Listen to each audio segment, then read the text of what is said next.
Salut, c'est David d'Alforge.com. Dans cette vidéo, je vais répondre à une question de Stéphane qui me demande: faut-il vendre sa première formation en ligne? Alors, vous le savez, votre première formation, ça sera certainement pas la meilleure. Clairement, si vous lancez des formations en ligne, votre première formation, ça sera en général pas terrible. Donc clairement, moi je vous déconseille en fait de la vendre, cette première formation. Je vous conseillerais plutôt, éventuellement, enfin moi ce que je vous conseillerais vraiment de faire, c'est de faire comme si vous la vendiez, c'est-à-dire que quand vous organisez, quand vous préparez cette formation, quand vous la faites, voilà, faites comme si vous la vendiez, comme si c'était un produit à vendre à 198 euros ou 199 euros. Et en fait, donnez cette formation à vos abonnés. C'est un conseil que je peux vous donner en fait, c'est vraiment d'offrir cette formation à vos abonnés et de leur dire voilà, alors à ce moment-là, ce que vous pouvez faire en fait, c'est faire un deal, c'est de dire voilà, j'ai 10 formations à donner, enfin une formation à donner à 10 exemplaires, et il y aura un petit échange en fait, c'est finalement je vous offre la formation et en échange vous me donnez votre feedback, vous me dites ce que vous pensez de cette formation. Voilà. Et donc du coup vous pouvez dire voilà, je vais lancer une formation dans un mois, par exemple dans un mois ou dans une semaine, qui va s'appeler tac tac tac tac tac, vous donnez le titre de votre formation et vous dites voilà, je voudrais tout simplement trouver 10 personnes pour me donner leur avis sur cette formation là. Et donc voilà, je leur offrirai la formation en échange de leur avis.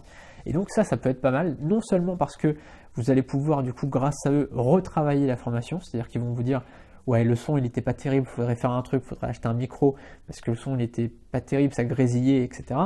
Les gens vont vous dire oui cette partie-là il faudrait la retravailler parce que ceci, cela, mais voilà, en général les gens vont être sympas, ils vont vouloir vous apporter un avis constructif quoi. À partir du moment où vous travaillez vraiment sur un échange entre finalement leur offrir une formation et recevoir un feedback, ces gens-là, ça va pas être des emmerdeurs qui vont vous enfoncer, ça va être des gens qui vont être constructifs, qui vont vous dire vraiment ce qu'ils pensent, mais de façon constructive et gentille, enfin de façon voilà, à vous élever en fait et pas à vous enfoncer. Et donc, voilà, ces gens, grâce à ces feedbacks, déjà, vous allez pouvoir retravailler votre formation et savoir qu'est-ce qui ne va pas. Et donc, vous allez pouvoir, si vous avez par exemple 10 partenaires qui vous disent, voilà, ça j'ai pas trop aimé, ça j'ai pas trop aimé, ça j'ai bien aimé, mais il faudrait améliorer ça, cette partie-là, je pense qu'il faudrait revoir le titre, parce que le titre est un peu trop accrocheur par rapport à ce qu'il donne, ou alors il faudrait revoir le contenu, etc. Bref, les personnes vont vraiment vous apporter et vont vous permettre d'améliorer votre truc. Et derrière, vous allez pouvoir retravailler votre formation. Donc c'est un peu comme si c'était un brouillon finalement, et cette formation, vous allez pouvoir la refaire et du coup la faire comme les gens la voyaient, quoi. C'est-à-dire que là, pour le coup, ça va être vraiment une formation que vous allez pouvoir vendre par la suite.